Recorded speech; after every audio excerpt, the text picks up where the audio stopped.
I thought I'd just make a little progress report on this lovely pair that they're 1940s Alligator Skins. I'm going to be selling this pair. I'm just preparing them for wear and for use. They're old skins, so they take a lot of moisturising. They do look a little bit curious at the moment. They look very matte, very dull. And if you've seen the previous videos, you'll understand, but I'll just remind you, if you haven't seen them, they're covered in moisturiser, and I'm just going to give, this is a relatively clean brush, I'm just going to give them a bit of a buff. I'll give them a quick rub and you'll see a sheen will appear on the skin rather quickly. And here we go, it doesn't take long. I'm not buffing them for preparation for immediate wear. I just want to take off whatever's sitting on the surface, give it a little bit of a light buff just to show the camera, because like these do need yet more moisturiser. It's been about 7 days, and as I hold that up to the camera, we've got a little LED above the camera here, so there's a bit of glare. It's not natural daylight, but as you can see, there's a nice sort of sheen about those, but they're actually only about halfway moisturised. I've been doing them every day, just putting on the cream and rubbing it and stir it in, leaving it to dry overnight, and then buffing it just like I've shown you. Yesterday afternoon I did I moisturised both pairs. If you look at the other one, you can see bring it up to the camera, we can see it's very dull looking. And if we give that, just like you saw a few seconds ago, just a quick lick, a dry buffing. It's moisturiser only, it's coloured moisturiser, it's not polish that I'm using. And up it comes, and it looks ready to go. It looks perfect. It's not. The skin's still a little bit thirsty, it's a little bit dehydrated. It is a 1940s skin. Given it's in beautiful condition, yes, but it isn't ready to go. If these are to be worn before it's thoroughly moisturised, they will almost certainly crack here. This would be the area that crack first. And you know, around the ankle area, they crack quite severely. Wow, I've got it all over my hands. I should have put the gloves on. Never mind. What I wanted to show you as well, let me put the gloves on. You have to do the soles too. The soles are just leather, it's just skin, and they do need to be treated. It's thicker skin, but it's only skin. It does dry out, and when it dries, it becomes slightly brittle and hard. Two things happen. It will crack. When you wear the shoe, it will bend, and it bends here, and it will crack across there. It'll almost definitely crack on the welting edge here. And where it touches the pavement there, that area about the size of a large coin, that will wear through very, very quickly. When it's dry, it becomes brittle, and it just grinds away very easily. I always refer it to when you've got hard skin on your feet. The hard skin rubs off very easily with a pumice stone. And as soon as it comes to the fresher skin underneath, the softer skin, it's the pumice stone on your foot, it simply stops cutting. So I always refer to that, and it's very similar. If this is dry, it will rub through on the pavement very quickly. If it's more supple, it will have a natural wear. Of course it will wear, like any brand new shoe it will wear. But it slows the wear down dramatically by putting moisturiser on. And once again, I'm just going to use, it's a moisturising cream. It's of a similar colour to the natural sole, not natural sole, but the colour the maker would have left. So I'm going to apply more, and there's no magic here. It's just a case of choosing a colour you like or that matches, and simply rubbing a piece in. You can apply it quite heavily. And I'll do this several times over a period of a week or so. Really, really rub it into the soles. You know, the edges I will do with the black when I've been doing the top. I've also been doing the edges with the black. But the bottoms, of course, we don't want them to be black. I really want those to keep this sort of cognac type of colour. And it goes on quite wet, and it looks very, very dark. But over a period of a few hours, that will sink into the skin. It will dry and it will lighten. And it will come out very, very much like the colour in the tin. That, because it's wet, it looks a little bit black. But I promise you, when it dries, it won't be like that. But I do this to all of my shoes with leather soles, and particularly in this area here in the middle, you need to get plenty in. Really rub it in quite vigorously, and don't trust this just to one application. Do it several times over a period of days. Give it a chance to really absorb.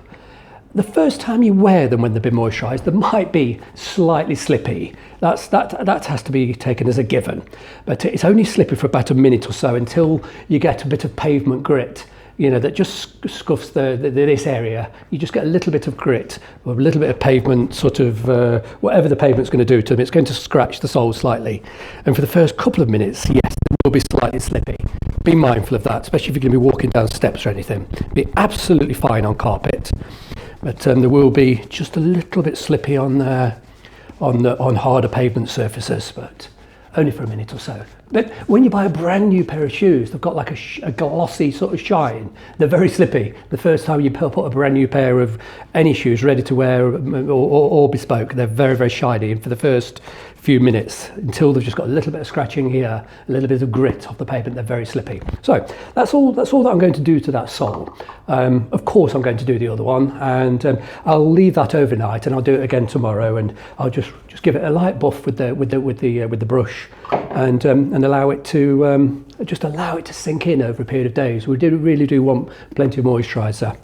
I've been using the same black moisturiser on the inside. I've been pulling the tree out and really working that in, and being as it's ready for a touch more, we'll give it a tiny bit more. Let me find the black bit on my rag, and this rag I get used for applications. You wouldn't use it for polishing, but it's fine for application.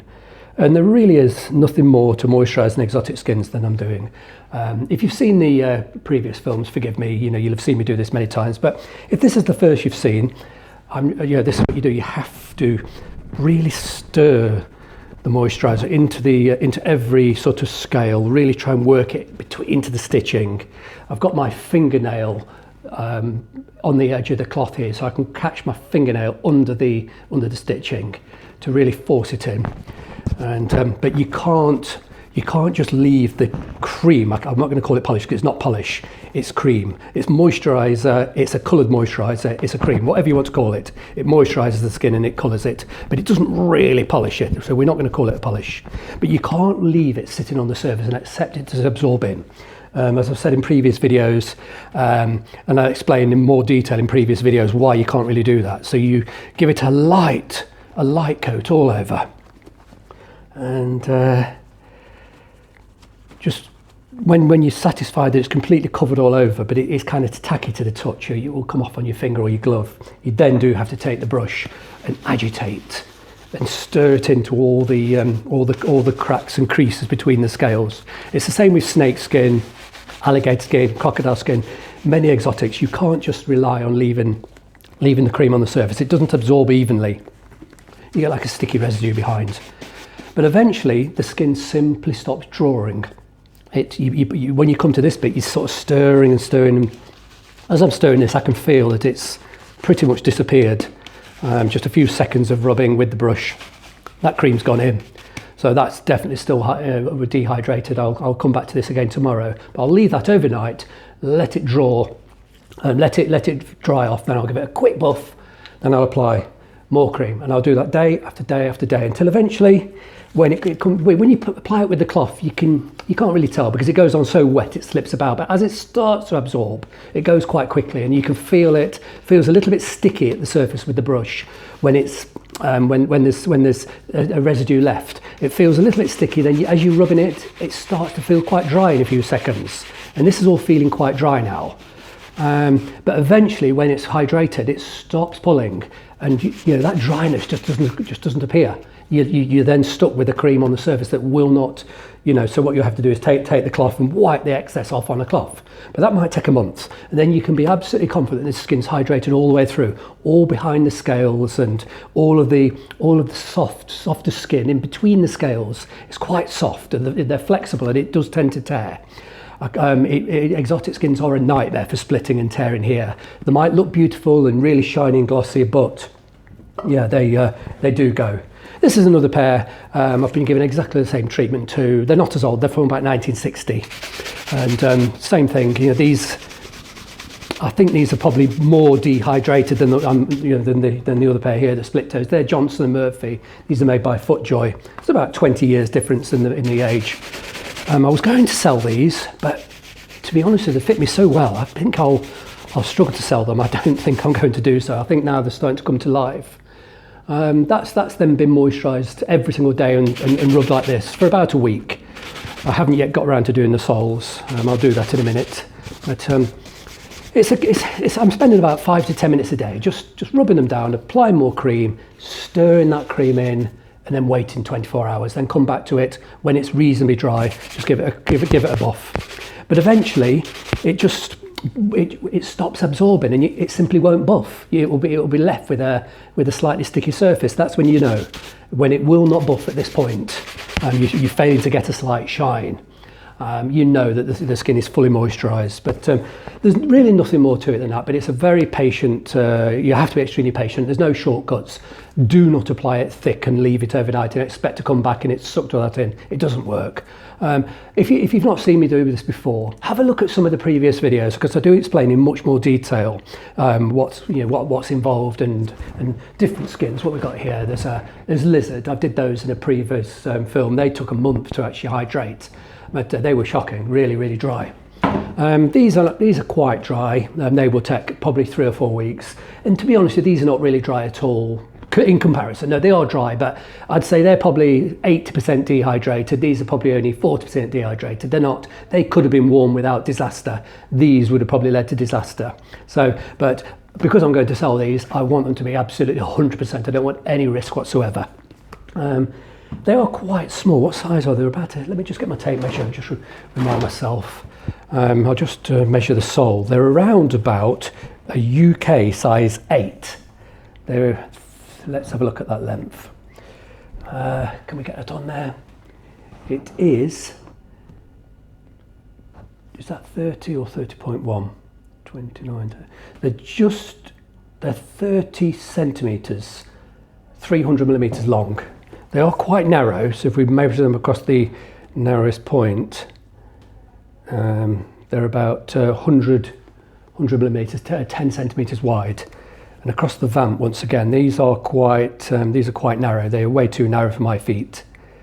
They're about 15.5 centimetres, 155 millimetres across the vamp.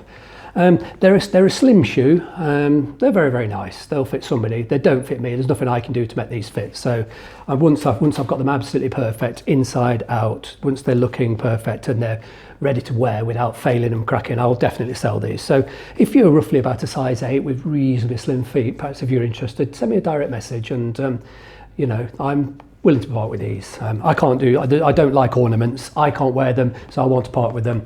These, I'd never worn them before. I bought them a bit dry and I've had them 4 or 5 years. I've just never done anything with them and I'd almost forgotten about them. I've never had them on my feet because they weren't moisturised. But now that I've started to moisturise them and clean them, I have put them on my feet and they fit beautifully. And I think I'm changing my mind. I'll almost definitely keep the bigger pair. But those will get sold. And then there's a pair of button boots as well, which I'm going to be working on. They're from about 1910. They're extremely narrow. I'll definitely sell those, but they do need a lot of work. They're not terribly dry, they're just a bit scruffy. They've got everything's all original. I'll be able to revive these, but I've got a lot of work to revive these before I'll sell them. They're very narrow. They're, I don't know, I'm guessing about size 7, possibly size 8. I'm not really sure, but it's the narrowness. These are a narrow pair, too narrow for me, and if we look at the two together, you can see they're extremely narrow. But they are from a totally different time. They're about 110 years old, and people did have slimmer and more narrow feet over 100 years ago. But once again, I'll sell this pair. They're supposed to be completely black. This is the original condition. The other shoe's been stripped of polish. That's why it looks green underneath. The polish that's on the surface is completely dry and crunchy, so I'm stripping it away. And I'll be re-moisturising, re-dyeing, and it's very flexible. You know, the skins are flexible at the top here, but it's just the surface looked terrible with all the cracked polish. So I am going to spend a lot of time, get those ready, and they will be sold as well. But it might take me at least a month to get those ready. But let's not waffle on here. I'm going to put the lid on, pull my gloves off, and I'll say thank you for watching, and I'll see you in the next video.